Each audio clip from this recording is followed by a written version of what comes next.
আসসালামু আলাইকুম রহমতুল্লাহ।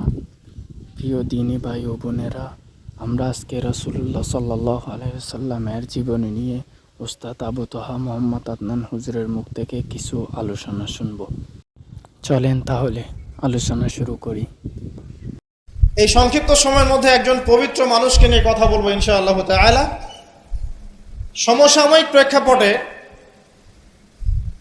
বিশেষ করে শেষ 100 বছরে যখন থেকে অটোম্যান এম্পায়ারদের ডিফিট করা হয়েছে 1921 সালের পর থেকে এই ট্রেন্ডটা খুব বেড়ে গেছে। নবী করিম সাল্লাল্লাহু আলাইহি ওয়াসাল্লামের পবিত্র চরিত্র নিয়ে এখন যে যার মতো করে ব্যাখ্যা করার প্রয়াস পেয়েছে আর কি। যদিও এটা আবু লাহাবের সুন্নাহ, আবু জাহেলের সুন্নাহ, এটা উতবা বিনতে আমের আরেকজন ছিল, উতবা বিনতে আবু মুঈদ, আরেকজন ছিল সাল্লাম বিন আবু হুকাইক, আরেক ব্যক্তি ছিল আশনাক বিন শারিক, এরকম কিছু একটা তার নাম। এই সব মানুষরা ছিল আইয়ামে জাহিলিয়াতের মধ্যে। এই মানুষদেরই সুন্নাহ আর কি এখন নতুন করে চালু করা হচ্ছে বিভিন্ন জায়গায়, মুক্ত চিন্তার নামে, বাক স্বাধীনতার নামে, কলম চর্চার নামে, বিভিন্ন নাম দিয়ে আমরা এখন নবী সাল্লাল্লাহু আলাইহি ওয়াসাল্লামের পবিত্র চরিত্র নিয়ে যা ইচ্ছা তাই কথা বলার চেষ্টা করছি বা দুঃসাহস দেখাচ্ছি। তাব্বাত ইয়াদা আবি লাহাবি ওয়া তাব কি জন্য নাজিল হয়েছিল? নবী সাল্লাল্লাহু আলাইহি ওয়াসাল্লাম যখন সবাইকে সমবেত করে বলেছিলেন যে আমি যদি বলি তোমাদেরকে এই পাহাড়ের পিছনে শত্রু দল অপেক্ষা করছে, তোমরা কি আমার কথা বিশ্বাস করবে? সবাই বলেছিল যে আমরা তোমাকে আল আমিন বা সত্যবাদী বলে জানি, অবশ্যই তোমার কথা বিশ্বাস করব। তখন তিনি বলেছিলেন কুলু লা ইলাহা ইল্লাল্লাহ তুফলিহুন, তোমরা শুধু বলো লা ইলাহা ইল্লাল্লাহ, আল্লাহ ছাড়া কোনো ইলাহ নেই, তোমরা সফল হয়ে যাবে। এটা আইয়ামে জাহিলিয়াতের কথা। আবু লাহাব তালি দিয়েছিল, হাত দিয়ে তালি দিয়েছিল এবং ঢিল নিক্ষেপ করেছিল, নবী সাল্লাল্লাহু আলাইহি ওয়াসাল্লামকে কষ্ট দিয়েছিল। আল্লাহ পাক সূরা নাজিল করেছেন তাব্বাত ইয়াদা আবি লাহাবি ওয়া তাব, ধ্বংস হোক আবু লাহাবের দুই হাত এবং সে নিজেও ধ্বংস হোক। কিয়ামত পর্যন্ত এই পৃথিবীতে যদি একটা মুসলিমও বেঁচে থাকে এবং সে যদি কোরআন পড়তে জানে, সে আবু লাহাবকে এই সূরা পড়ার মধ্য দিয়ে অভিশাপ দিবে ইনশাআল্লাহ তাআলা। এটা নবী সাল্লাল্লাহু আলাইহি ওয়াসাল্লামের শান, তার মর্যাদা। সে শুধু একবার বলেছে হাততালি দিয়ে, এই কথা বলার জন্য আমাদেরকে ডেকেছিলে? এই কথা বলার জন্য আমাদেরকে ডেকেছ? আমরা আমাদের বাপ দাদাদেরকে, তাদের ইলাহকে ত্যাগ করে তোমার এক আল্লাহ বিশ্বাস করব? এই জন্য ডেকেছ? ঢিল নিক্ষেপ করেছিল, গালি দিয়েছিল। তার আপন চাচা নবী সাল্লাল্লাহু আলাইহি ওয়াসাল্লামের আপন চাচা, আল্লাহ পাক আয়াত নাজিল করলেন আবু লাহাব ধ্বংস হোক এবং সে নিজেও। মা আগনা আনহু মালুহু ওয়া মা কাসাব, তার এই সম্পদ এবং সে যা অর্জন করেছে পৃথিবীতে, এগুলো কোনোই কাজে আসবে না। সায়াসলা নারান যাতা লাহাব, শীঘ্রই, অচিরেই, সায়াসলা, অচিরেই সে প্রবেশ করবে এমন আগুনে যে আগুন লাল অগ্নিশিখা নির্বাপিত করছে। সাথে ওয়ামরাতুহু, তার স্ত্রীও, হাম্মালাতাল হাতাব, যে কিনা কি করত? হাম্মালাতাল হাতাব, খড়কুটা বহন করত, নবী সাল্লাল্লাহু আলাইহি ওয়াসাল্লামের আঙ্গিনায় ফেলতো। ফি জিদিহা হাবলুম মিন মাসাদ, তার গলায় থাকবে খেজুর পাকানো রশি, এটা দিয়ে আযাব দেওয়া হবে, নাউযুবিল্লাহ।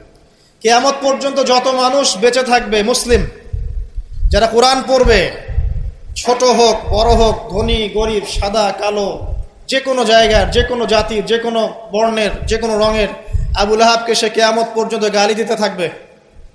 এটা আল্লাহ পাকের বিচার। আর পরকালে তো তার জন্য যন্ত্রণাদায়ক শাস্তি অপেক্ষা করছে। আরেকজন ব্যক্তি ছিল যার নাম উতাইবা, এ আবু লাহাবেরই ছেলে। একদিন নবী সাল্লাল্লাহু আলাইহি ওয়াসাল্লামকে সে গিয়ে বলছে ওয়ান নাজমি ইযা হাওয়া, এই সূরার এই প্রথম দিকের আয়াতগুলো আমি বিশ্বাস করি না। এক পর্যায়ে নবী সাল্লাল্লাহু আলাইহি ওয়াসাল্লামের সাথে বাকবিতণ্ডা করতে লাগলো। আমাদের নবীজি তো তর্ক করতেন না, স্বল্পভাষী, মিষ্টিভাষী, নরম মানুষ ছিলেন, তর্ক করতেন না, নিজে কাউকে কখনো একটা থাপ্পড়ও দেননি, এমন মানুষ ছিলেন। তো সেই মানুষটাকে সে মুখে থুতু নিক্ষেপ করেছিল, তবে এই থুতুটা তার মুখ পর্যন্ত পৌঁছে নাই, আল্লাহ পাক পৌঁছাতে দেননি। আরো আরো কষ্ট দেওয়ার জন্য তার জামা টানা হেঁচড়া করছিল। আর রাহিকুল মাখতুম বইয়ের মধ্যেই আছে, পড়ে দেখবেন। আলোচনাকে সামনে রেখে আপনার কোনো মন্তব্য থাকলে কমেন্ট বক্সে জানিয়ে যেতে পারেন। আল্লামা সফিউর রহমান মোবারকপুরি রাহিমাহুল্লাহ রচিত আর রাহিকুল মাখতুম, যেটা 1187টা বা 85টা বইয়ের মধ্যে ফার্স্ট প্রাইজ পেয়েছে, প্রথম স্থান অধিকার করেছে এই বই। এখানেই লেখা আছে। তো নবী সাল্লাল্লাহু আলাইহি ওয়াসাল্লাম কষ্ট পেয়েছিলেন। কষ্টে তখন তিনি বলেছেন আল্লাহর কাছে, ওই মুহূর্তে বলেছেন, আল্লাহ,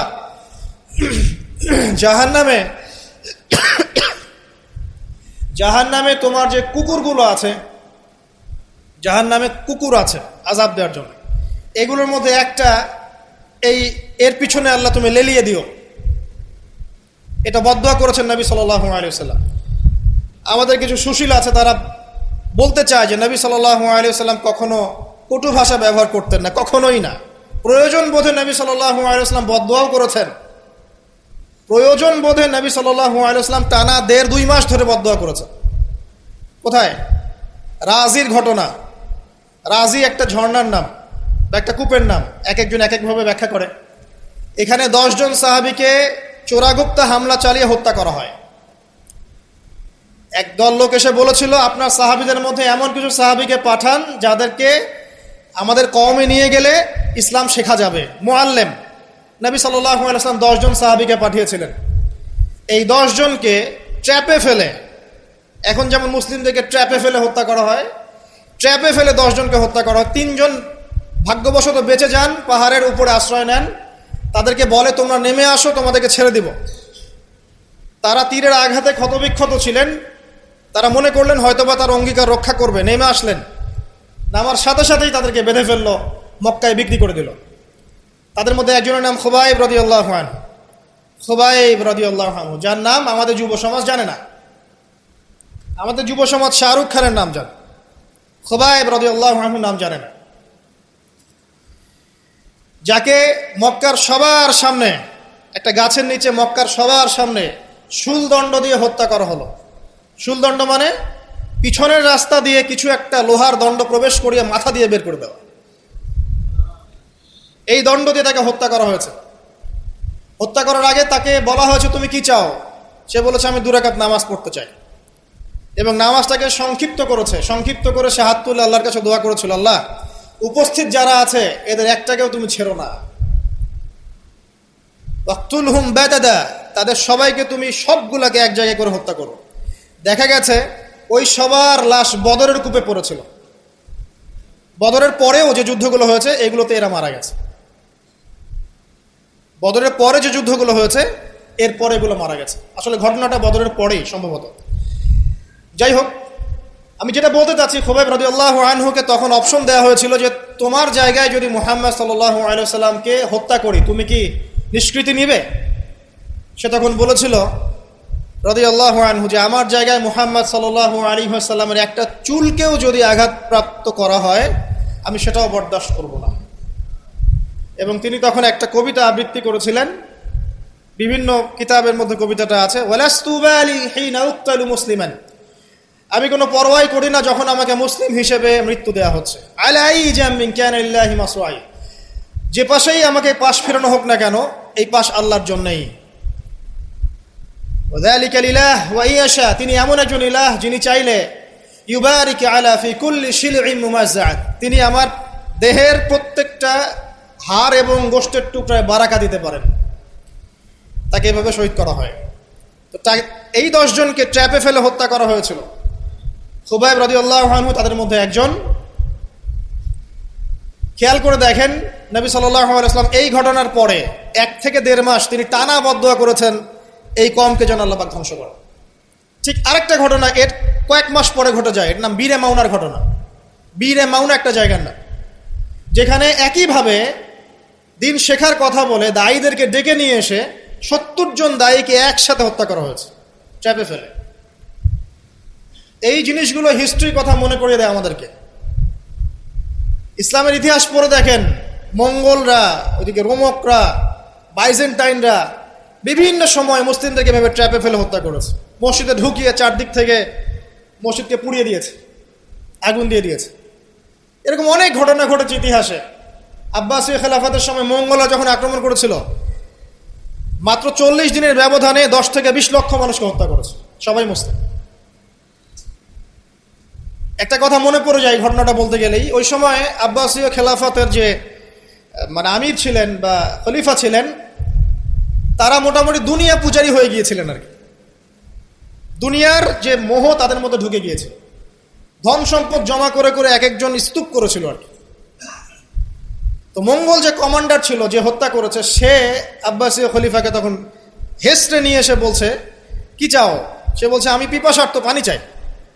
ওকে কারাগারে নিয়ে গিয়ে ওর মুখটা দুজন মিলে খুলে, দুজন দুদিক থেকে ধরে সোনার কয়েন ঢালা হয়েছে গলার মধ্যে। ও যে খাও, এগুলো পান করো। ওই মঙ্গল কমান্ডার, যে মঙ্গল, ওই যে হালাকু খায়ের নাম শুনেছেন, চেঙ্গিস খা হালাক, ওদের বংশধর, সে বলছিল যে এই যে ধন সম্পদগুলো তোমরা জমা করেছিলে, মুসলিমদেরকে বলছে, মুসলিম খলিফাকে, এই ধন সম্পদগুলো তোমরা যে জমা করেছিলে, এইগুলো যদি নিজেরা জমা না করে তোমাদের জনগণের কল্যাণে ব্যয় করতে, তারা আজকে তোমার পক্ষে যুদ্ধ করতো। এখন এগুলো খাও, পানি নাই। মঙ্গল কমান্ডারের কাছে শিক্ষণীয় বিষয় আছে না? যেটা বলছিলাম, নবী সাল্লাল্লাহু আলাইহি ওয়াসাল্লাম ক্ষেত্র বিশেষে বদদুয়া করেছেন। এই ব্যক্তির সম্পর্কে বদদুয়া করেছিলেন যে, আল্লাহ আমাকে কষ্ট দিয়েছে, আমার মুখে থুতু নিক্ষেপ করতে চেয়েছে, আমার পোশাক ছিঁড়ে ফেলেছে, আল্লাহ তুমি তোমার জাহান্নামের কুকুরের মধ্যে একটা কুকুরকে দিয়ে খাইয়ে দিও। এই ব্যক্তি সিরিয়ায় গিয়েছিল ব্যবসা করতে, হঠাৎ করে রাত্রেবেলা দেখে চারপাশে বাঘ। আর এগুলো কোনো গাল গল্প নয়, হঠাৎ করে বাঘ চারপাশে। সে বলছে আমি মারা যাব। তার সঙ্গী সাথীরা বলছে যে আমরা তো এখানে আছি, কোনো সমস্যা নেই, আমরা তো কিছু দেখতে পাচ্ছি না। সে বলছে না, আমি যা দেখতে পাচ্ছি তোমরা দেখতে পাচ্ছ না। রাতের অন্ধকারে ঠিকই একটা বাঘ এসে তার গলা গর্দান ছিঁড়ে নিয়ে চলে গেছে। ওই যে বদদুয়া নবী সাল্লাল্লাহু আলাইহি ওয়াসাল্লামের, এই যে ফল। আরেকদিন নবী সাল্লাল্লাহু আলাইহি ওয়াসাল্লাম নামাজ পড়ছেন কাবার হাতিমে, সেজদা দিয়েছেন। উকবা বিন আবি মুঈত, একজন কাফের, ওই যে উটের, বড় উটের ঘটনা জানেন না, উটের নাড়ি ভুড়ি নিয়ে এসে তার গর্দানে গলায় চাপিয়ে দিল, আর পা দিয়ে নবী সাল্লাল্লাহু আলাইহি ওয়াসাল্লামের গালটাকে ঠেসা দিয়েছিল, যাতে প্রায় তার চোখ বের হয়ে আসতেছে এমন একটা অবস্থা। যদি কাউকে এভাবে চাপ দেওয়া হয় খুব জোরে, চোখটা লাল হয়ে যাবে না? এইভাবে স্পষ্ট লেখা আছে সিরাতের গ্রন্থগুলোতে। নবী সাল্লাল্লাহু আলাইহি ওয়াসাল্লামকে এই অবস্থা থেকে উদ্ধার করলেন তার মেয়ে ফাতিমা রাদিয়াল্লাহু আনহা। আল্লাহর নবী প্রচন্ড কষ্ট পেলেন এই দিন, প্রচন্ড কষ্ট, এবং হাত তুলে তিনি একটা একটা করে নাম উল্লেখ করতে থাকলেন। আল্লাহ, আবু জাহেল ইবনে হিশাম, উকবা বিন আবি মুঈত, উতবা, শাইবা, রাবিআ, নাম উল্লেখ করতে থাকলেন। আল্লাহ, এদেরকে তুমি ছেড়ো না, এদেরকে দেখে নিও। নবীজি একবার যখন আল্লাহর সামনে বলবেন কিয়ামতের মাঠে, আল্লাহ আমার উম্মত, আল্লাহ আমার উম্মত, আল্লাহ পাক এক দোয়াতেই নবী সাল্লাল্লাহু আলাইহি ওয়াসাল্লামকে বলবেন, তোমার উম্মতের মধ্যে যার অন্তরে সরিষা পরিমাণ ঈমান আছে ওকে বের করে নিয়ে আসো। সেই মানুষ যদি বদদুয়া করে নাম ধরে, তাদের কি অবস্থা হবে এবার চিন্তা করেন। সেই মানুষের শান, তার মর্যাদা, তার চরিত্র নিয়ে কেউ যদি কথা বলে, কটূক্তি করে, তার অবস্থা পরকালে কি হবে চিন্তা করেন। দুনিয়াতে হয়তো কিছু হবে না, হয়তো পার পেয়ে যাবে, এই দুনিয়াটা চূড়ান্ত ফলাফলের জায়গা নয়। আর মুসলিমরা এখন দুর্বল, তাদের আল্লাহর কাছে দোয়া করা ছাড়া এখন কোনো অপশনও নাই। দোয়ার অনেক অনেক ক্ষমতা আছে। নবী সাল্লাল্লাহু আলাইহি ওয়াসাল্লাম দোয়া করলেন, এই 10 জন ব্যক্তির লাশ বদরের প্রান্তরে পাওয়া গেছে। আবু জেহেল দেখবেন বদরের নিহত হয়েছে, উতবা, শাইবা, সবগুলা বদরের কূপে। এবং কূপে যখন তাদেরকে ফেলা হয়েছে, নবী সাল্লাল্লাহু আলাইহি ওয়াসাল্লাম কূপের পাশ দিয়ে যাওয়ার সময় বলছিলেন, তোমরা কি তোমাদের জাযা পেয়ে গেছো? তখন সাহাবীরা বলছেন, ইয়া রাসূলুল্লাহ, তারা তো মাইয়িত, তারা তো শুনতে পাচ্ছে না, আপনি কার সাথে কথা বলছেন? নবীজি বললেন, অবশ্যই তারা আমার কথা শুনছে এখন। আরেকজন ব্যক্তি ছিল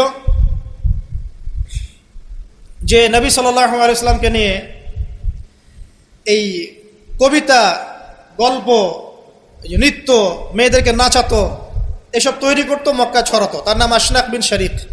একটু বৃদ্ধ লোক ছিল, বুদ্ধিজীবী টাইপের আর কি, খুব পণ্ডিত। তো এই কাজ করতে থাকতো। নবী করিম সাল্লাল্লাহু আলাইহি ওয়াসাল্লাম বদদুয়া করেছিলেন, প্লেগ, বসন্ত, গায়ে পচন ধরার মধ্য দিয়ে লোকের মৃত্যু হয়েছে। আরো আছে, বলতে গেলে অনেক সময় চলে যাবে, আপনাদের খুতবার সময় খুব শর্ট, আমি অন্য টপিকে যেতে যাচ্ছি আর কি। আমি বলতে যাচ্ছি এই আইয়ামে জাহেলিয়াত থেকে এটা চলে আসছে। নবী করিম সাল্লাল্লাহু আলাইহি ওয়াসাল্লামকে জীবিত অবস্থায় এই 23 বছরে মোট 16 বার হত্যা করার চেষ্টা করা হয়েছে। কতবার? এবং তাকে এই 23 বছরের নববী জীবনে প্রায় 15টা গালি খেতে হয়েছে। সাহের, জাদুকর, কাযযাব, মহামিথ্যাবাদী, ফারিকুল জামাত বিভক্তকারী, ঐক্য বিনষ্টকারী, অনেক কথা শুনতে হয়েছে, 15টার মতো। কাবা ঘরে যখন তিনি তাওয়াফ করছেন মক্কা বিজয়ের পর, তখনও তাকে চোরাগুপ্ত হামলা চালিয়ে হত্যা করার চেষ্টা করা হয়েছে। তিনি বসে আছেন, তার সামনে তরবারি নিয়ে গেছে, আল্লাহ ওহির মাধ্যমে জানিয়ে দিয়েছেন, তিনি বলেছেন তরবারি কি জন্য এনেছো? আমাকে হত্যা করার জন্য। সাথে সাথে সে মুসলিম হয়েছে। ইহুদিরা ডেকেছে, এই যে বনু নাজির গোত্র, যাদের ঘটনা সূরা হাশরের মধ্যে বর্ণিত আছে, সূরা হাশরের পিছনে দেখবেন বনু নজিরের ঘটনা আছে। বনু নজির এরা ডেকেছে নবী সাল্লাল্লাহু আলাইহি ওয়াসাল্লামকে, চুক্তি নিয়ে আমরা কথা বলবো, আমরা শান্তি নিয়ে কথা বলবো, এই জন্য ডেকেছে। নবী করিম সাল্লাল্লাহু আলাইহি ওয়াসাল্লাম আবু বকর ওমর রাদিয়াল্লাহু আনহুকে নিয়ে গিয়েছেন, দেয়ালের পাশে বসেছেন, উপর থেকে পাথর ফেলে হত্যা করার চেষ্টা করা হয়েছে। আল্লাহ পাক জানিয়ে দিয়েছেন, তিনি সেখান থেকে চলে গেছেন। প্রায় 16 বার, আমার ছোট্ট গবেষণা, সিরাতের বইগুলো পড়ে দেখেন, প্রায় 16 বার তাকে হত্যা করার চেষ্টা করা হয়েছে। তাকে জীবিত অবস্থায় প্রায় 15টা গালি খেতে হয়েছে। কিন্তু প্রত্যেকটা বিষয়ের রিফ্লেকশন একই রকম ছিল না। মাক্কি জীবনে নবী সাল্লাল্লাহু আলাইহি ওয়াসাল্লাম প্রচন্ড সবর এবং ধৈর্যের পরিচয় দিয়েছে। দোয়া করেছেন, বদদোয়া করেছেন, হেদায়েতের দোয়া করেছেন। কিন্তু মাদানী জীবনে যখন নবী করিম সাল্লাল্লাহু আলাইহি ওয়াসাল্লাম যখন একটা স্টেটের প্রধান, রাষ্ট্রপ্রধান, তার কাছে ইকোনমিক পাওয়ার, পলিটিক্যাল পাওয়ার, সামরিক পাওয়ার সবকিছু আছে, একটা সুপার পাওয়ারের মতো, ঠিক তখন তিনি এই অপবাদগুলো সহ্য করেন নাই। একজন ব্যক্তির নাম কাব বিন আশরাফ, নবী করিম সাল্লাল্লাহু আলাইহি ওয়াসাল্লাম সাহাবীদেরকে বলেছেন, ওকে মেরে চলে আসো। সাহাবীগণ এই মিশনটা বাস্তবায়ন করেছে। পরে আরেকজন ছিলেন সাল্লাম বিল হুকাইক, আর এক ইহুদি নেতা। নবীজি একদিন বলেন, আমাকে কষ্ট দিয়েছে, কে আছো আমার মনে শান্তি দিতে পারো? 3 জন সাহাবী চলে গেলেন। খায়বারের দুর্গের মধ্যে ঢুকেই তার কেসাস করা হয়েছে। সবসময় রিফ্লেকশন একই রকম ছিল না। মক্কা বিজয়ের পরে, মক্কা বিজয়ের দিন তিনি সবাইকে ক্ষমা করে দিয়েছেন আমভাবে, শুধু কয়েক শ্রেণীর মানুষ বাদ দিয়ে, যার মধ্যে এক শ্রেণী হচ্ছে যারা নবী করিম সাল্লাল্লাহু আলাইহি ওয়াসাল্লামকে সারা জীবন বিভিন্নভাবে কথা, গান, লেখা, নর্তকী বিভিন্নভাবে তাকে কষ্ট দিত। ইবনু খাতাল নামে একজন ব্যক্তি ছিল, সে কাবা ঘরের গেলাফ ধরে ঝুলেছিল। ওই অবস্থায় আলী রাদিয়াল্লাহু আনহু তাকে হত্যা করেছে। আমি আপনাদেরকে বলছি না যে এটা সলিউশন, আমি এটা বলছি না আপনাদেরকে। আমি আপনাদেরকে বলতে চাচ্ছি, জীবিত অবস্থাতেই নবী সাল্লাল্লাহু আলাইহি ওয়াসাল্লামকে প্রায় 15টা গালি খেতে হয়েছে, তাকে 16 বার হত্যা করার চেষ্টা করা হয়েছে। কিন্তু সবসময় তার রিফ্লেকশন একই রকম ছিল না, প্রতিক্রিয়া একই রকম ছিল না। যখন মাক্কি যুগ, মুসলিমদের অবস্থা দুর্বল, মুসলিমদের হাতে কোনো রকম ক্ষমতা নেই, আলাদা রাষ্ট্র নেই, কোনো ইকোনমিক বেস নাই, আমরা সেখানে অনেকটাই দুর্বল, বেশ দুর্বল। বরং সেখান থেকে হিজরত করে চলে যেতে হয়েছে মদিনায়, তাই নয় কি? সেক্ষেত্রে ওই জায়গায় নবী করিম সাল্লাল্লাহু আলাইহি ওয়াসাল্লাম কোনো রকম সামরিক এগ্রেশন নেন নাই, কোনো রকম সামরিক বা আঘাতের বদলে আঘাত, এই টাইপের কোনো কনক্লুশনে তিনি যাননি। সবর করেছেন, বদদোয়া করেছেন। ঠিক যেমন আমি বললাম, আমাদের করণীয় এখন এটাই, সবর করতে হবে, আপনাকে বদদোয়া করতে হবে, আপনি নিজের রাসূলের আদর্শের উপর থেকে দেখাবেন, ইত্যাদি ইত্যাদি। এখন আপনার সেই ক্ষমতা নাই, সিম্পল। এখন আপনি এরকম কোনো ইনিশিয়েটিভ নিতে যাবেন না। এই অবস্থায় আপনি এরকম কোনো ইনিশিয়েটিভ নিতে যাবেন না যেমনটা নবীজি মদিনায় নিয়েছিলেন। তাহলে মুসলিমরা উল্টা ক্ষতির মধ্যে পড়তে পারে, বরং জমিন মুসলিমদের জন্য আরো সংকুচিত হয়ে আসতে পারে। কিন্তু মদিনার যুগে নবী সাল্লাল্লাহু আলাইহি ওয়াসাল্লামের যখন সেরকম ক্ষমতা ছিল, তখন তিনি অ্যাকশন অন্যরকম নিয়েছেন। যদি কখনো এই জমিনে আল্লাহ পাক ইসলামকে আবার সেই জায়গায় নিয়ে যান, তখন সেই অ্যাকশন নেওয়া হবে। চোরের যে হাত কাটে, চুরি করলে হাত কেটে দেওয়া হয়, এটা কি আপনি এ ধরনের কোনো সিচুয়েশনে বাস্তবায়ন করতে পারবেন? পারবেন না, সিম্পল, বিকজ এটা ইসলামিক স্টেট নয়। যদি কোনো জায়গায় আল্লাহ পাক পৃথিবীর কোনো জায়গায় ভবিষ্যতে কোথাও এরকম কোন স্টেট কায়েম করেন, আল্লাহ চাইলে করতে পারেন, আল্লাহ চাইলে পারেন, যেটা এখন মোটামুটি বলতে গেলে সারা বিশ্বে কোথাও নাই। যেখানে যেখানে আছে একটু আইওয়াশ, এটা আইওয়াশই, আমার কাছে এটা আইওয়াশ। কারণ চোরের হাত কেটে যদি আমি ইহুদিদের সাথে বন্ধুত্ব করি, তাহলে এটা কতটুকু ইসলামিক রাষ্ট্র হলো সেটা আল্লাহ ভালো জানে। কথা বুঝতে পারছেন? চোরের হাত কাটলাম ঠিকই, কিন্তু আমি এদিকে আমার ইকোনমিক সেকশনে, সামরিক সেকশনে সব ইহুদি খ্রিস্টানদের সাথে আমি বন্ধুত্ব করে রেখেছি, এটা কতটুকু ইসলামিক স্টেট আল্লাহ ভালো জানে। যাই হোক, ওদেরকে নিয়ে মাথা ব্যথা নাই। বিষয়টা হচ্ছে, যদি কখনো আল্লাহ পাক এমন কোনো জায়গা দেন মুসলিমদেরকে ভবিষ্যতে, তখন চোরের হাত ঠিকই কাটা হবে, তখন ব্যভিচারের শাস্তি ঠিকই দেওয়া হবে, জেনার জন্য বেত্রাঘাত করা হবে, ইত্যাদি ইত্যাদি। কিন্তু সেটা তো আপনি এখন করতে পারবেন না। তাই এখন কোনো আত্মঘাতী অবস্থায় যাবেন না, এটা সবচেয়ে বড় কথা। আমার আগে সবচেয়ে প্রথম নসিহত, নবী করিম সাল্লাল্লাহু আলাইহি ওয়াসাল্লামকে নিয়ে অনেক কথাবার্তা হচ্ছে, চারপাশে হবে, এমন কোনো আত্মঘাতী পদক্ষেপ নেবেন না যাতে ইসলাম আরো সংকুচিত হয়, মুসলিমদের অবস্থা আরো খারাপ হয়ে যায়। এখন কি করবেন সেটা আমি আগে বলছি। প্রথম কথা হচ্ছে, এখন আপনাকে আমাকে নিজেকে আগে নবী সাল্লাল্লাহু আলাইহি ওয়াসাল্লামের সুন্নতের উপর দাঁড়াতে হবে। আমি প্রতিদিন ক্লিন শেভ করি, আর নবী সাল্লাল্লাহু আলাইহি ওয়াসাল্লামকে কেউ কটূক্তি করেছে, তাকে নিয়ে আমার মাথা ব্যথার শেষ নাই। আগে নিজের গালে দাড়ি নিয়ে আসো তুমি। আমি 5 ওয়াক্ত সালাতই আদায় করি না।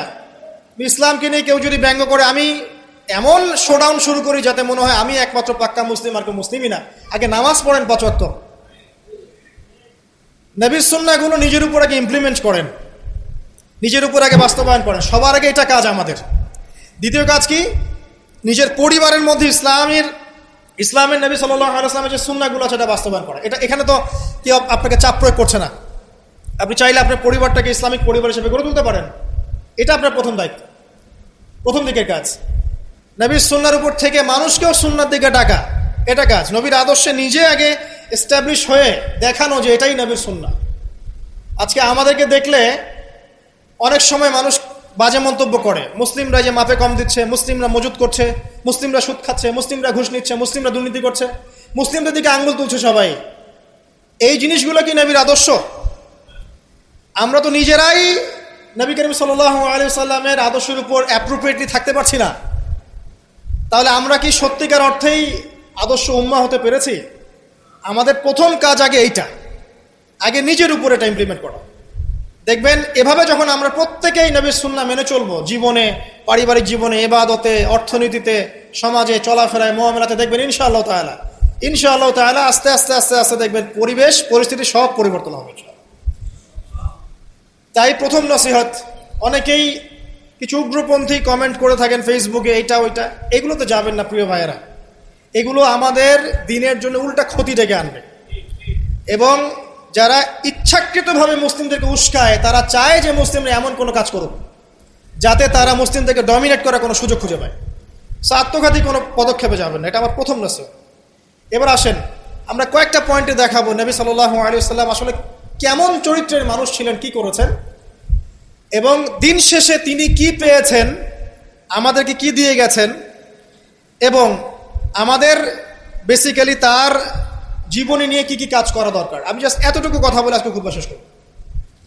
আমি একটা পয়েন্ট দিয়ে শুরু করছি। 1 নাম্বার, দেখেন নবী করিম সাল্লাল্লাহু আলাইহি ওয়াসাল্লাম যে সমাজে ছিলেন, আইয়ামে জাহিলিয়াত বলি না আমরা, কেন বলি? কারণ সেখানে জাহেলি কাজ হতো। এই তো জাহেলি কাজ মানে অজ্ঞতাপূর্ণ কাজ, মূর্খতাপূর্ণ কাজ। তাহলে জাহেলকে যে জাহিলিয়াতের কাজ করে সেই জাহেল, আলেমকে যে ইলম অনুযায়ী আমল করে সে আলেম, একইভাবে জাহেল সে যে জাহিলিয়াতের কাজ করে। আইয়ামে জাহিলিয়াতে নবী সাল্লাল্লাহু আলাইহি ওয়াসাল্লাম যখন নবী হচ্ছেন বা নবী হওয়ার আগে পরের সময়টা আপনি একটু সিরাত ঘাটাঘাটি করে দেখেন, দেখবেন ওখানে মেইন সমস্যা ছিল শিরক, আল্লাহ পাকের একত্ববাদের সাথে শিরকের মিশ্রণ 1 নাম্বার। 2 নাম্বার ছিল রিবা, সুদ। সমাজের ইকোনমি পুরো সুদ ভিত্তিক ছিল। 3 নাম্বার দেখবেন মাদক, খামর, খালি মাদকের ছড়াছড়ি। 4 নাম্বার দেখবেন এই যে নারী জাতির ফিতনা, নারীর অবমাননা, নারীকে মোটেই মূল্যায়ন করা হতো না। তবে এতটুকু বলে নেই, ওই যুগেও নারীদের পোশাকটা শালীন ছিল এই যুগের চাইতে।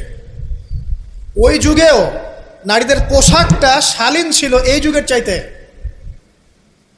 কিন্তু ওদেরকে অধিকার দেওয়া হতো না, বৈবাহিক অর্থনৈতিক অধিকার দেওয়া হতো না। জেনা ছিল বেশি, ব্যভিচার ছিল বেশি, জুয়া এগুলো বেশি ছিল, এবং গোত্রীয় হানাহানি, দ্বন্দ্ব সংঘাত বেশি ছিল। এখন আপনি একটু ঠান্ডা মাথা চিন্তা করেন যে এই প্রত্যেকটা প্রবলেমস এখনকার বিশ্বে নাই? ওই জাহিলি যুগের চেয়ে বেশি আছে না কম আছে? এখন তাহলে কোন যুগটাকে আমরা আইয়ামে জাহিলিয়াত বলবো? ওই যুগটাই কি শুধু আইয়ামে জাহিলিয়াত, নাকি আবার জাহিলিয়াত ফিরে এসেছে? প্রতিটা জায়গায় আপনি ঘেটে দেখেন শিরকের ছড়াছড়ি আছে, ইভেন মুসলিমদের মধ্যেও আছে, মুসলিমদের ভিতরেও শিরক আছে। প্রতিটা ডিপার্টমেন্ট ঘাটেন রিবা আর রিবা। সুদ ছাড়া আমরা চলতে পারি না। সুদ খাবো আর বলবো যে নবীকে গালি যারা দিয়েছে ওদেরকে হত্যা করো, এই কথা বলছি আমরা, তাই না? নিজে আবার সুদখোর। তুমি নিজেই তো আল্লাহ এবং তার রাসূলের সাথে যুদ্ধ করছো। আল্লাহ পাক কি বলেছেন? যে ব্যক্তি সুদ ছাড়ছে না সে কার সাথে যুদ্ধ করছে? আল্লাহ এবং তার রাসূলের সাথে যুদ্ধ করছে। তাহলে কোন মুখ নিয়ে আমি কথা বলতে পারি যখন আমি নিজেই রিবা খাই? পরিবর্তনটা কোথায় দরকার ভাই? নিজেদের আগে না? আচ্ছা, এখন দেখেন সারা ওয়ার্ল্ড রিবা কেন্দ্র।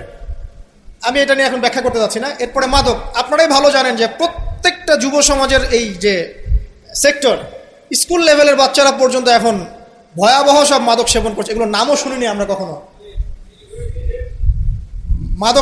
মাদকদ্রব্য নিয়ন্ত্রণ অধিদপ্তর তাদের যত কাজ করছে, ক্লান্ত হয়ে যাচ্ছে, তাও মাদক থামাতে পারছে না। প্রশাসনের লোকজন মাদকের পিছনে রেড দিতে দিতে, মিশন চালাতে চালাতে ক্লান্ত হয়ে যাচ্ছে। একটাকে ডিফেন্ড করছে, আরেকটা নতুন মাদক আসছে। দেখবেন এগুলো কি পরিকল্পিত না? একটা যুব সমাজকে ধ্বংস করার জন্য। তো দেখেন ওই জাহেলিয়াত এখন নাই। নারীর যে ফিতনা, অবমাননা, এটা কি আগের চেয়ে বেড়েছে না কমেছে? এই সংক্ষিপ্ত সময় আমি ব্যাখ্যা করতে যাচ্ছি না, আপনারা ভালো জানেন বেড়েছে না কমেছে। মেয়েদের পোশাক, এখন মেয়েদের পোশাক আছে না ছেলেদের পোশাক?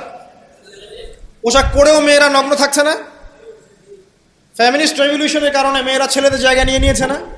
সমাজে জেনা বেড়েছে, পরকীয়া বেড়েছে, ধর্ষণ বেড়েছে। এর বিপক্ষে পশ্চিমারা কোনো সমাধান দিতে পেরেছে? নবী সাল্লাল্লাহু আলাইহি ওয়াসাল্লামের বহু বিবাহ নিয়ে যারা কথা বলে, তাদের দেশে 91% মেয়ে ধর্ষণের, 91% যে রেপ হয়, 100% রেপের মধ্যে 91% মহিলা। এবং যাদের বয়স 20 বছরের কম, 18 বছরের কম, 18 বছরের কম প্রায় 46% সম্ভবত আমি দেখলাম মেয়ে রেপের শিকার হয়েছে। ওই সভ্যতায় যারা আমাদেরকে শিখায় যে ইসলামে বহুবিবাহ কেন নবী সাল্লাল্লাহু আলাইহি ওয়াসাল্লাম এতগুলো বিয়ে করেছেন, তারা শিখায়। বাদ দেন, ওইদিকে আমি যাচ্ছি না। মূল কথা বলছি যে এই জাহেলিয়াতের সমাজটাকে নবী সাল্লাল্লাহু আলাইহি ওয়াসাল্লাম পরিবর্তন করেছিলেন কিনা? কত বছরের মধ্যে? মাত্র 23। আমাকে একটা সমাজবিজ্ঞানী দেখান, একটা রাজনৈতিক নেতা দেখান, একটা অর্থনীতিবিদ দেখান, একটা দার্শনিক দেখান, একজন মহামানব দেখান, একটা লিডার দেখান, যে মাত্র 23 বছরের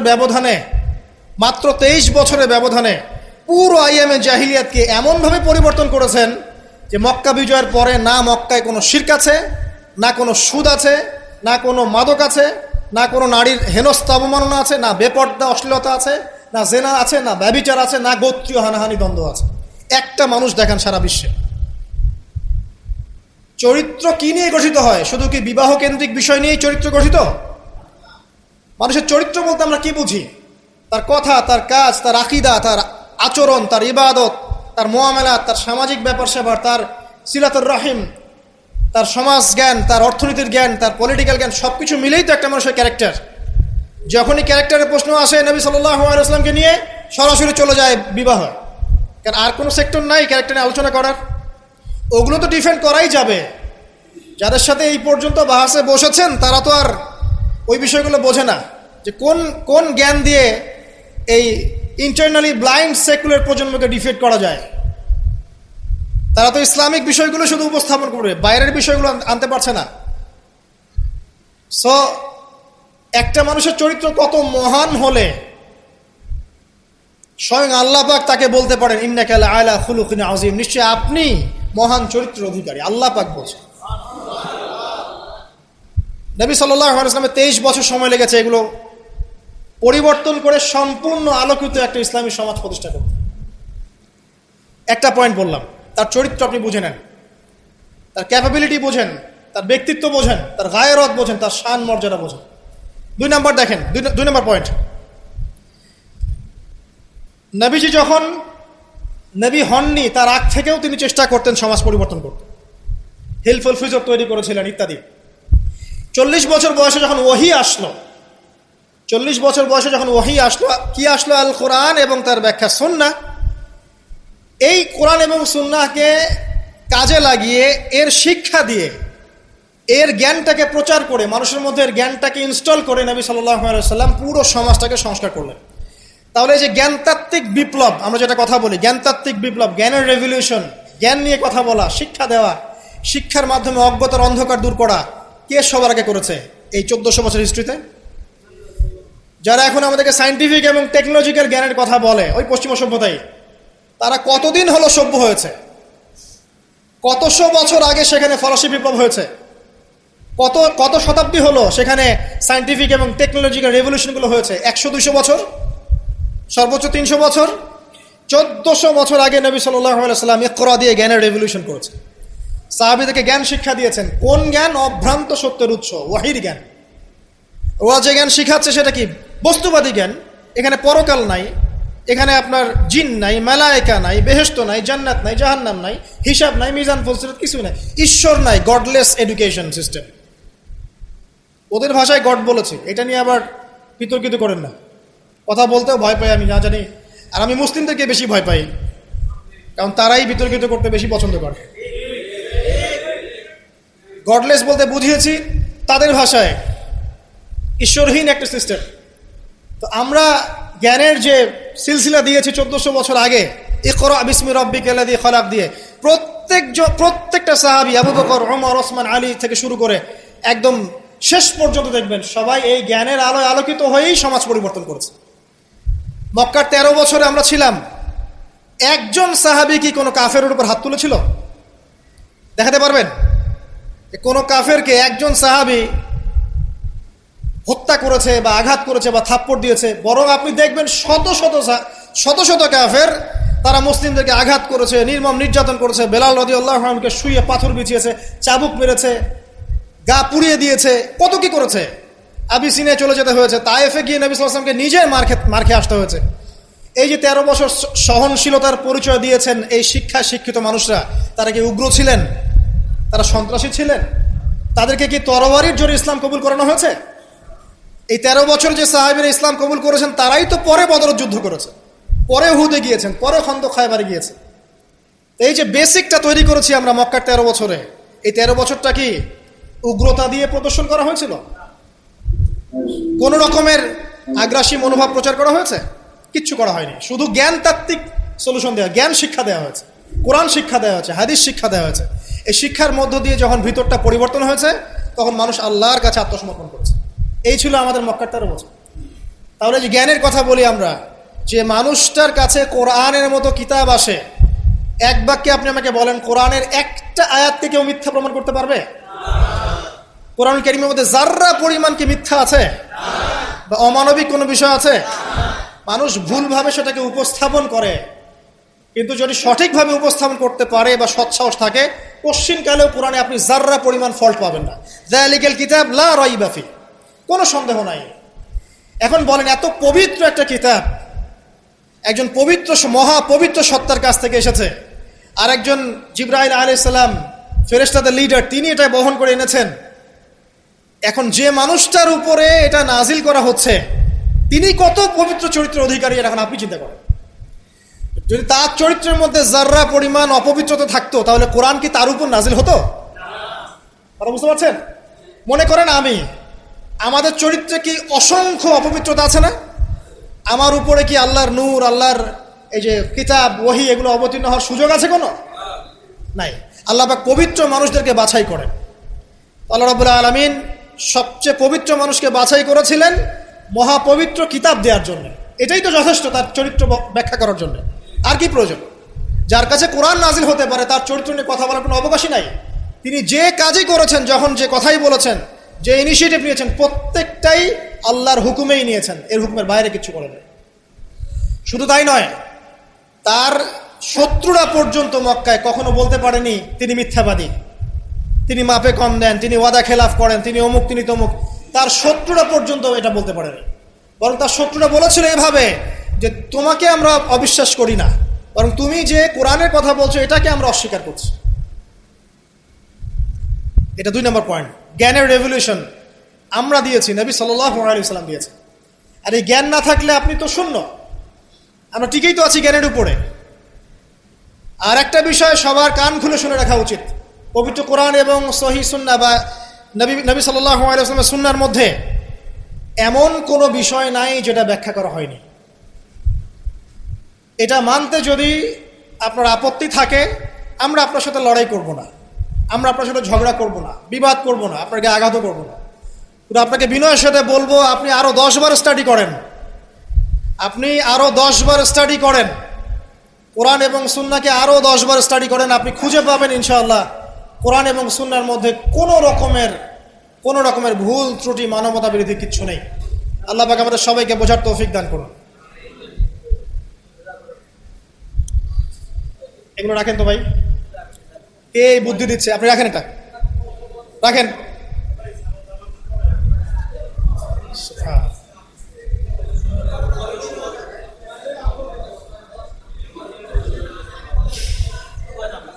কয়টা পয়েন্ট বলেছি ভাই?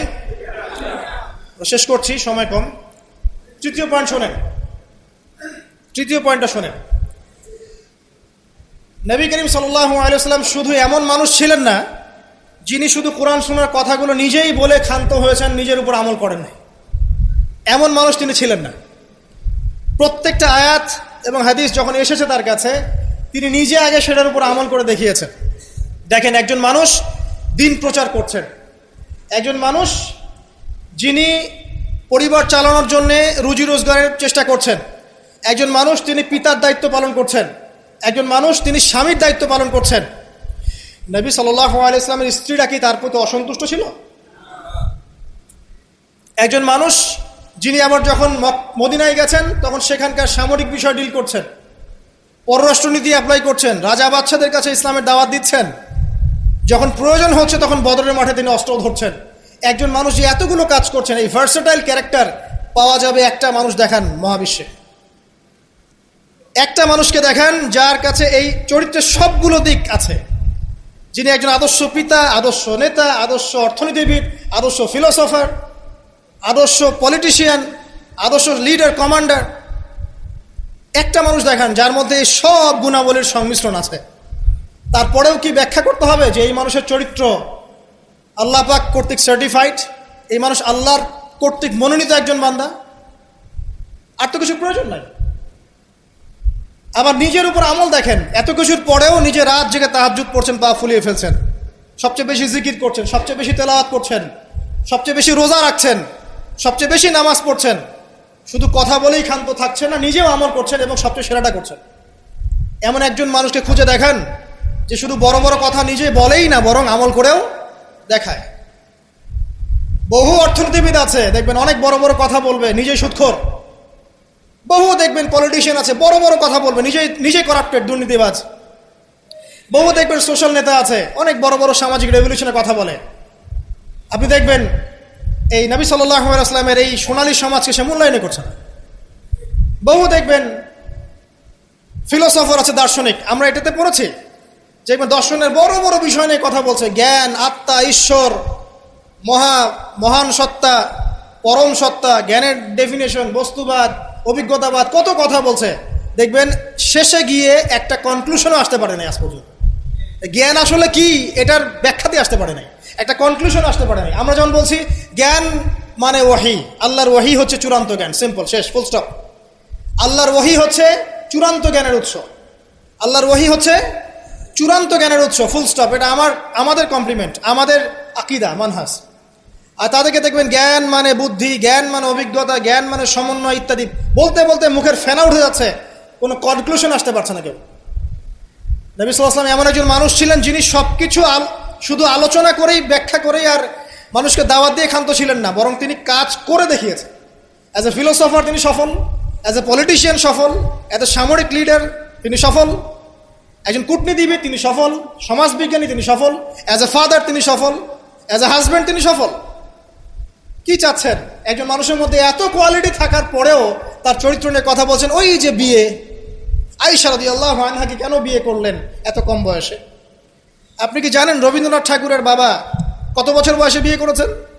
আপনি কি জানেন রবীন্দ্রনাথ ঠাকুর নিজে কত বছর বয়সে বিয়ে করেছেন? এবং যাকে বিয়ে করেছেন তার বয়স কত ছিল? সে তো আপনাদের ট্যাগর। তিনি বিয়ে করেছেন 17 বছর বয়সে বা 18 বছর বয়সে, এবং তার স্ত্রীর বয়স ছিল 11 বছর। ওই এটা নিয়ে তো কোনো কথা বলেন না কখনো। সুবহানাল্লাহ, এটা বলতে গেলেও সময় চলে যাবে। তাওরাত, ইহুদিরা কথা বলে এখন এগুলো নিয়ে। তালমুদ, ওদের একটা কিতাব আছে তালমুদ, ওখানে এমনও লেখা আছে যে 9 বছরের নিচে মেয়েকে বিয়ে করাটা পুণ্যের কাজ। নেন, ইহুদি ওল্ড টেস্টামেন্টেও আছে এটা। মনুসংহতি একটা কিতাব আছে, বই, কিতাব বলা ঠিক হবে না, সেখানেও এসেছে মেয়ের যখন বয়স মানে বয়সন্ধিকালে আসবে, স্রাব, ঋতুস্রাব হচ্ছে, তাকে বিয়ে দিতে হবে। আমরা রামায়ণ পড়েছি, একটু জিজ্ঞাসা করবেন ওদেরকে বিনয়ের সাথে, আচ্ছা আমাকে কাইন্ডলি বলেন, রাম আর সীতার যখন বিয়ে হয়েছে সীতার বয়স কত ছিল? যদি সে অনেস্ট হয়ে থাকে তাকে অ্যান্সার করতে বলেন। কত বছর বলেন? কত বছর? 7 বছর। নেন এবার। বহু বিবাহ নিয়ে কথা বলছেন, আপনাদের অবতারদের হিস্ট্রি ঘেটে দেখেন কতটা করে বিয়ে করেছে। কি বুঝাতে যাচ্ছেন? মানে একটা মানুষের চরিত্র ব্যাখ্যা করার জন্য একটা অপশন, সেটা হলো মেয়ে, নারী, ওইটা দিয়ে টান দিলেই মানে চরিত্র কালার করা যায়। সবচেয়ে বড় কথা শোনেন, হাদিসটা সহিহ বুখারীতে এসেছে, কিন্তু সবচেয়ে বড় কথা হচ্ছে অনেক স্কলার মুসলিম বিশ্বের, তারা কিন্তু এর সাথে অনেক সময় দ্বিমত পোষণ করেছেন যে সত্যিকার অর্থে আয়েশা রাদিয়াল্লাহু আনহার বয়স তখন 9 ছিল কি না, এটা নিয়ে অনেক কথা আছে। আমি শুধু না, অনেকেই কথা বলেছে। হিস্ট্রি ঘেটে দেখেন, অনেক আলেম কথা বলেছেন। কেউ বলেছেন তখন বয়স ছিল 15, কেউ বলেছেন 17, কেউ বলেছেন 18। একজন তো গাণিতিক হিসাব মিলিয়ে দেখিয়েছেন যে বয়স ছিল তখন 18। আর একটা কথা আসলেই চোখ বন্ধ করে এটাকে হজম করে নিয়ে আমরা এটাকে ডিফেন্ড করার চেষ্টা করি। সুবহানাল্লাহ। বাদ দেন, ওইদিকে যাচ্ছি না। আমরা এই বিষয়গুলোকে নিয়ে তর্ক করার জন্য খুতবার আয়োজন করছি। তার চরিত্রের যে মৌলিক বিষয়গুলো, এগুলো সমাজের সামনে উপস্থাপন করাটা মূল উদ্দেশ্য। আমি 3টা পয়েন্ট বলেছি, আরেকটা পয়েন্ট বলছি শোনেন। নবী করিম সাল্লাল্লাহু আলাইহি ওয়াসাল্লাম এই যে 23 বছরের জীবনীটা কথা বলেছি, প্রথম 3 বছর গোপনে দাওয়াত দিয়েছেন, এরপর প্রকাশ্যে দাওয়াত দিয়েছেন, ধৈর্যশীল ছিলেন, সবর করেছেন, মার খেয়েছেন, নিজের মাতৃভূমি ছেড়ে চলে গেছেন, সেখানে তাকে আল্লাহ পাক ক্ষমতা দিয়েছেন। আমি আপনাকে তার স্যাক্রিফাইসগুলো দেখাচ্ছি, একটু স্যাক্রিফাইসগুলো দেখেন। তিনি কি ভালো ঘরের সন্তান ছিলেন না? তার কি টাকা পয়সার অভাব ছিল? তার স্ত্রী খাদিজা রাদিয়াল্লাহু আনহা, যাকে তিনি 40 বছরের একজন নারীকে তিনি বিয়ে করেছেন, এই জায়গায় কিন্তু তাদের কোনো কথা নাই আছে। যখন তার বয়স মাত্র 25 বছর, কোন 25 বছরের যুবক 40 বছরের নারীকে বিয়ে করতে চাইবে? এবং তিনি যতদিন জীবিত ছিলেন ততদিন তিনি আরো স্ত্রী গ্রহণ করেন নাই। বাদ দেন, তার কিন্তু টাকা পয়সা, আধিপত্য, প্রতিপত্তি, বংশের এগুলোর গৌরবের অভাব ছিল না। তারপরেও তার স্যাক্রিফাইসগুলো দেখেন। তিনি মার খাচ্ছেন, তার দাঁত শহীদ হচ্ছে, তার রক্ত ঝরছে, তায়েফে তার রক্ত দিয়ে জুতা আটকে গেছে, তাকে গালি খেতে হচ্ছে, তাকে হত্যা চেষ্টা সহ্য করতে হচ্ছে, আত্মীয় স্বজন তাকে ছেড়ে চলে যাচ্ছে, তাকে অর্থনৈতিক বয়কট করা হচ্ছে, গাছের ছাল পাতা খেয়ে শিয়ারে আবু তলেবে 3 বছর তিনি সময় কাটাচ্ছেন, নিজের মাতৃভূমি ছেড়ে চলে যেতে হচ্ছে, কষ্ট, যুদ্ধ করতে হচ্ছে, না খেয়ে থাকতে হচ্ছে, খন্দকের যুদ্ধে নিজের এই পেটের মধ্যে পাথর বেঁধে থাকতে হচ্ছে, পরপর 3 দিন তার ঘরে চুলা জ্বলছে না, তার ঘরে খাবার নাই, এই খেজুরের রস খেয়ে তিনি জীবনযাপন করছেন, তার স্ত্রীদের ঘরেও খাবার নাই। একজন মুসাফির এসেছে, খাবার চাচ্ছে, তিনি বলছেন দেখো আমার স্ত্রীদের ঘরে খাবার আছে কিনা। প্রত্যেকটা স্ত্রীর ঘর সার্চ করে একটা খাবার পাওয়া গেল। স্যাক্রিফাইস করছেন, ঘুম নাই, বিনিদ্র রজনী যাপন করছেন। এই যে শারীরিক কষ্ট, মানসিক কষ্ট, অর্থনৈতিক কষ্ট, দেশ ত্যাগ করা, এই যে কঠিন সবর, সংগ্রাম, মুজাহাদা, তার স্বার্থটা কি আমাকে বল? তার কি স্বার্থ? এখানে নবী সাল্লাল্লাহু আলাইহি ওয়াসাল্লামের ব্যক্তি স্বার্থটা কোথায়? তাকে তো আল্লাহ পাক মাকামে মাহমুদ দিয়েছেন, জান্নাতের সর্বোচ্চ মাকাম আল্লাহ পাক তাকে দিয়েছেন। ইন্না আতাইনাকাল কাউসার, তোমাকে আমি কাউসার দিয়েছি, সম্মান দিয়েছে, মর্যাদা দিয়েছে। আলাম ইয়াজিদকা ইয়াতীমান ফাআওয়া ওয়া ওয়াজাদাকা দাল্লান ফাহাদা ওয়া ওয়াজাদাকা আইলান ফাগনা। আছে না সূরা? আলাম নাশরাহ লাকা সাদরাক ওয়া ওয়াদা'না আনকা ওয়িজরাক আল্লাযী আনকাযা যাহরাক ওয়া রাফা'না লাকা যিকরাক। তার জিকির, তার স্মরণকে সম্মানিত করা হয়েছে। সারা দুনিয়ার মানুষ তার নাম শুনলে সাল্লাল্লাহু আলাইহি ওয়াসাল্লাম পড়ে। প্রত্যেকটা মুসলিম এই উম্মতে মুহাম্মাদের মধ্যে, মুসলিম বা নন মুসলিম, হুয়েভার হি ইজ, তার মৃত্যুর পরে তার চেহারা তাকে দেখানো হবে, বলা হবে এই ব্যক্তিকে যাকে তোমাদের কাছে পাঠানো হয়েছে। তিনি আমাদেরকে ভাই বলে সম্বোধন করছেন। তিনি বলছেন, কাশ আমি আমার ভাইদেরকে দেখতে পেতাম। সাহাবীরা বলছেন, আমরা কি আপনার ভাই নই? তিনি বলছেন, না, তোমাদের পরে যারা আসবে আমাকে না দেখেই বিশ্বাস করবে এরা আমার ভাই। সব নবীকে দোয়া কবুলের ইখতিয়ার দিয়ে দেওয়া হয়েছে। সব নবী দোয়া দুনিয়ায় করে ফেলেছেন। আমাদের নবীজি এত কষ্ট করার পরেও দুনিয়াতে দোয়া করেন নাই। তিনি পরকালে দোয়াটা জমা রেখেছেন, সেটা শাফাআত, আমাদের সবার জন্য শাফাআত করবেন তিনি ইনশাআল্লাহ। এই শাফাআতে সমস্ত কবিরা গুনাহগার ব্যক্তি জান্নাতে যাবে। আমাকে বলেন, সব নবী যখন ইয়া নাফসি করবে, স্বয়ং নবীরা পর্যন্ত, এই নবীর মধ্যে আদম আছেন, নূহ আছেন, মূসা ঈসার মতো নবী আছেন আলাইহিস সালাম, ইব্রাহিম আলাইহিস সালামও আছেন, আবুল আম্বিয়া ওয়াল মুরসালিন। তখন তিনি বলবেন, ইয়া উম্মতি ইয়া উম্মতি। এখন আমাকে বলেন তার স্বার্থ কোথায়? তিনি যে এত হিউজ একটা স্ট্রাগল করলেন সারাটা জীবন ধরে। আমি আপনাকে তার স্ট্রাগলের সর্বশেষ নমুনাটা বলছি। একদম মৃত্যু শয্যায় যখন তার মৌতের যন্ত্রণা উঠেছে, তিনি বলছেন মৃত্যুর যন্ত্রণা প্রচন্ড, তিনি এই কথা বলছেন আর চেহারাটা মুছছেন পানি দিয়ে। তখন ফাতিমা রাদিয়াল্লাহু আনহা এসে বলছেন, আমার বাবার কষ্ট, আমার বাবার কষ্ট। আর ফাতিমা রাদিয়াল্লাহু আনহাকে তিনি কানে কানে একটা কথা বললেন। ফাতিমা রাদিয়াল্লাহু আনহা হাসতে শুরু করলেন। তখন আয়েশা রাদিয়াল্লাহু আনহা পরে জিজ্ঞাসা করেছিলেন যে, কি বলেছে তোমাকে তোমার বাবা? তিনি বলেছিলেন যে, আমাকে আমার বাবা বলেছে যে এই যন্ত্রণায় তার ইন্তেকাল হবে। তখন আমি কাঁদতে শুরু করলাম। তারপরে আমাকে তিনি বললেন, আমার পরিবারের মধ্যে তুমি সবার আগে আমার সাথে দেখা করবে জান্নাতে। তখন আমি হাসতে শুরু করলাম। এই জায়গায় একটা ঘটনা ছিল, সেটা হলো যখন তিনি প্রচন্ড কষ্ট করছেন মৃত্যুর যন্ত্রণায়, ফাতিমা রাদিয়াল্লাহু আনহা তিনি বলছেন, আমার বাবার কষ্ট। নবী সাল্লাল্লাহু আলাইহি ওয়াসাল্লাম বলছেন, শোনো ফাতিমা, লিসেন, এই স্টেটমেন্টটা খুব ভালো করে শোনেন এবং মন থেকে উপলব্ধি করার চেষ্টা করেন। তিনি বলেছেন, হে ফাতিমা, আজকের পর থেকে তোমার বাবার কোনো কষ্ট থাকবে না। আমার কথা বুঝতে পারছেন না? আজকের পর থেকে তোমার বাবার কোনো কষ্ট থাকবে না, মানে আজকে তিনি জান্নাতুল ফিরদাউসে চলে যাবেন। এই যে 23 বছর তিনি ছিলেন নবী হিসেবে, প্রতিটা দিন রাত তাকে দিনের জন্য কষ্ট করতে হয়েছে। শারীরিক কষ্ট, মানসিক কষ্ট, খাদ্যের কষ্ট, বাসস্থান। আচ্ছা, আমরা তো অনেক কথা বলি অনেক নেতাদেরকে নিয়ে, অনেক দার্শনিক, বিজ্ঞানী, সমাজবিজ্ঞানী, ফিলোসফার, বুদ্ধিজীবী ইত্যাদি। আমাদের যা আছে আমরা একটু মিলাই। নবী সাল্লাল্লাহু আলাইহি ওয়াসাল্লামের কি ছিল? এই মহান নেতা যিনি সারা জীবন কষ্ট করলেন, শেষে ফাতিমা রাদিয়াল্লাহু আনহাকে বলছেন, আজকের পর কোনো কষ্ট থাকবে না, আজকেই শেষ, সব কষ্ট আজকেই শেষ হয়ে যাবে। এই ব্যক্তির কি বাড়ি ছিল ডুপ্লেক্স? এই ব্যক্তির কতটুকু জমি ছিল? এই ব্যক্তি কতটুকু খাবার খেয়েছে প্রত্যেক দিন? এই ব্যক্তির কয়টা আলিশান জামা ছিল আমার মতো, আপনার মতো? এই ব্যক্তির কত ব্যাংক ব্যালেন্স ছিল?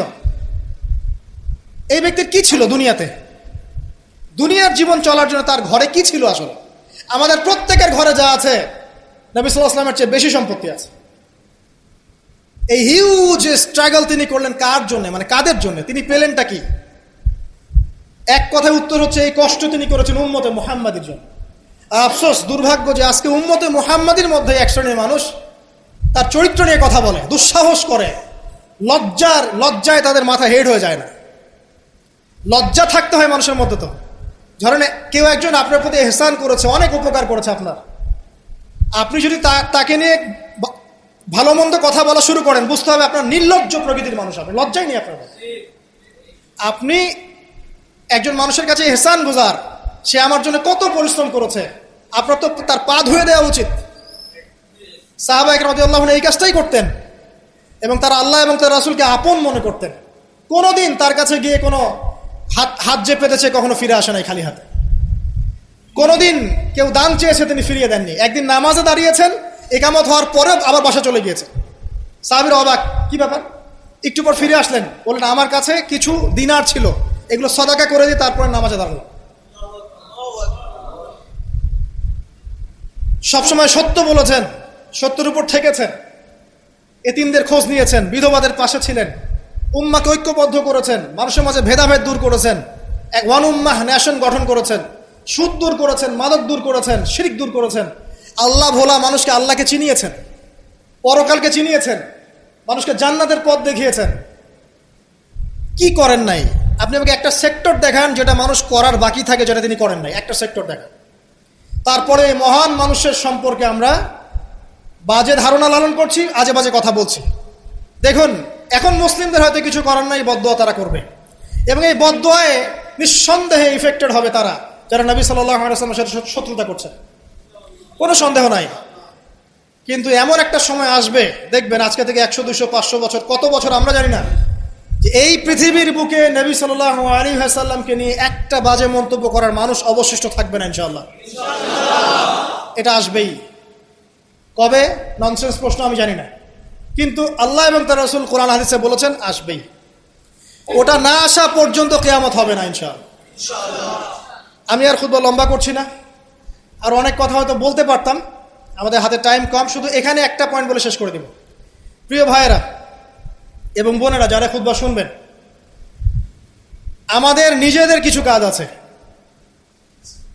আমি আমভাবে সমস্ত মুসলিমদেরকে অনুরোধ করব, ইনক্লুডিং মি, আমাকে অলসো। সর্বপ্রথম আমাদের কাজ হচ্ছে নবী সাল্লাল্লাহু আলাইহি ওয়াসাল্লামের সুন্নাহগুলোর উপর আমল করা। সবার আগে আমাদের কাজ হচ্ছে নবী সাল্লাল্লাহু আলাইহি ওয়াসাল্লামের পবিত্র জীবনী মুখস্থ করে ফেলা। এখন ওয়াদা করেন আল্লাহর কাছে যে আগামী 1 থেকে 2 মাসের মধ্যে আপনি যে যেখানে পড়াশোনা করছেন করেন, আমার কোনো আপত্তি নাই। নবী সাল্লাল্লাহু আলাইহি ওয়াসাল্লামের পবিত্র জীবনী অন্তত আর রাহিকুল মাখতুম বইটা মুখস্থ করে ফেলবেন। আপনি নিজে কতটুকু জানেন নবী সম্পর্কে, এটা বড় টেস্ট। আমাদের নিজেদেরকে আগে জানতে হবে নবী সম্পর্কে, আমরা জানি কতটুকু। আমি হয়তো অনেক একটু এগ্রেসিভলি কথাগুলো বললাম, কিন্তু এটা দুঃখের সাথে বলছি যে আমাদের যুব সমাজ নবী সাল্লাল্লাহু আলাইহি ওয়াসাল্লামকে চিনে না। তারা জানে না তার নাম কি, তার বংশ কি, তার শৈশব কেমন করে কেটেছে, তার স্ত্রী কতজন, তাদের নাম কি, তিনি মক্কায় কখন কি করেছেন, মদিনায় কি করেছেন, কখন হিজরত করেছেন, তার হাদিসগুলো কি কি। তার 100টা হাদিস তারা কখনো পড়ে দেখে নাই, 10টা হাদিস তারা আরবি সহ বলতে পারে না, তার উপর নাজিলকৃত আল কোরআন পড়ে দেখছে না, পড়া শিখছেও না। দেখেন, এরকম ধ্বজভঙ্গ উম্মাহ দিয়ে কখনো ইসলামের রেভলিউশন সম্ভব না। যত বড় বড় কথা বলেন না কেন, যতদিন যাবে জমিন আরো সংকীর্ণ হতে থাকবে। যতক্ষণ পর্যন্ত না আমরা আমাদের অবস্থা পরিবর্তন করব, ততক্ষণ পর্যন্ত আমাদের অবস্থার উন্নতি আল্লাহ পাক দিবেন না। ইন্নাল্লাহা লা ইউগাইয়িরু বিকাওমিন হাত্তা ইউগাইয়িরু মা বিআনফুসিহিম। আল্লাহ পাক কোনো কওমের অবস্থা ততক্ষণ পরিবর্তন করেন না যতক্ষণ তারা নিজেরা তাদের অবস্থা পরিবর্তনের চেষ্টা না করে। অতএব প্রথম কাজ আমাদেরকে আমাদের নবী সম্পর্কে জানতে হবে। আপনার প্রতিবাদের ভাষা হবে জ্ঞানের মধ্য দিয়ে। আমি নবী সাল্লাল্লাহু আলাইহি ওয়াসাল্লাম সম্পর্কে জানবো, তার হাদিসগুলো মুখস্থ করব, তার সুন্নাহ মাফিক চলবো, চলে দেখাবো, এটাই আমার প্রতিবাদ। কথা কি বুঝতে পারছেন? এটাই হবে আমার প্রতিবাদ, যে আমি নবী সম্পর্কে জানবো, তার সিরাত ছোটস্থ মুখস্থ করে ফেলবো, নবীজি জীবনী সম্পর্কে জানবো, তার সম্পর্কে যে বাজে কথাগুলো বলা হয় এগুলোর কাউন্টার জবাব দেওয়ার জ্ঞান আমার থাকবে। আমি তার হাদিসের উপর আমল করব, মানুষকে দাওয়া দিব, এটাই হবে আমার প্রতিবাদ। প্রতিবাদের অনেক ভাষা থাকে, শুধু উচ্চবাচ্য করলেই প্রতিবাদ হয় না। নিজেদেরকে আগে আমাদেরকে তার আদর্শের উপর এস্টাবলিশ হতে হবে, তখন গিয়ে ওই আয়াতের উপর আমল হবে। লাকাদ কানা লাকুম ফি রাসূলিল্লাহি উসওয়াতুল হাসানাহ। এবং এই উসওয়াতুল হাসানা আমরা জীবনের সব ক্ষেত্রে বাস্তবায়নের চেষ্টা করবো ইনশাআল্লাহু আযজা ওয়া জাল। প্রিয় ভাইরা, রাসূলের সিরাত পড়ুন, সিরাত মুখস্থ করুন, নবী সাল্লাল্লাহু আলাইহি ওয়াসাল্লামের হাদিসগুলো মুখস্থ করুন, পড়ুন। কোরআন অবশ্যই পড়া শিখুন, কোরআনের দাওয়াত মানুষকে দিন। উগ্র পন্থায় যাবেন না, একই সাথে শৈথিল্যতাবাদীও হবেন না, মধ্যম পন্থায় থাকেন, ইসলামের দিকে মানুষকে ডাকতে থাকেন। রাতারাতি কোনো ফলাফল পাওয়া যায় না, আস্তে আস্তে আস্তে আস্তে দেখবেন ফলাফল আসবে। নিজেদের সন্তানদেরকে কোরআন শেখান, হাদিস শেখান, নবীর আদর্শ শেখান, মসজিদ মাদ্রাসাগুলো গড়ে তোলেন, আবাদ করেন, সিলেবাসে পরিবর্তন আনেন, আধুনিকতা নিয়ে আসেন। যে জ্ঞান অর্জন করলে তারা দুনিয়া আখিরাত দুটি অর্জন করতে পারবে, এই জ্ঞানে তাদেরকে শিক্ষিত করেন। এবং ইলমের সাথে, প্রজ্ঞার সাথে, নূর বসিরার সাথে, মাউইজাতুল হাসানা, এগুলো দিয়ে আপনি ইসলামের দুশমনদের মোকাবেলা করেন। আল্লাহ পাক আমাদের সবাইকে নবী সাল্লাল্লাহু আলাইহি ওয়াসাল্লামের আদর্শবান হওয়ার তৌফিক এনায়েত করুন, আমিন। আলহামদুলিল্লাহ, আলোচনা প্রায় শেষ। তো উস্তাদ যা বলছে সবাইকে আমল করার তৌফিক দান করুন, এবং আমাদের চ্যানেলের প্রত্যেকটি ভিডিও পেতে আমাদের চ্যানেলটি সাবস্ক্রাইব করে বেল আইকনটি বাজিয়ে দিন। আসসালামু আলাইকুম।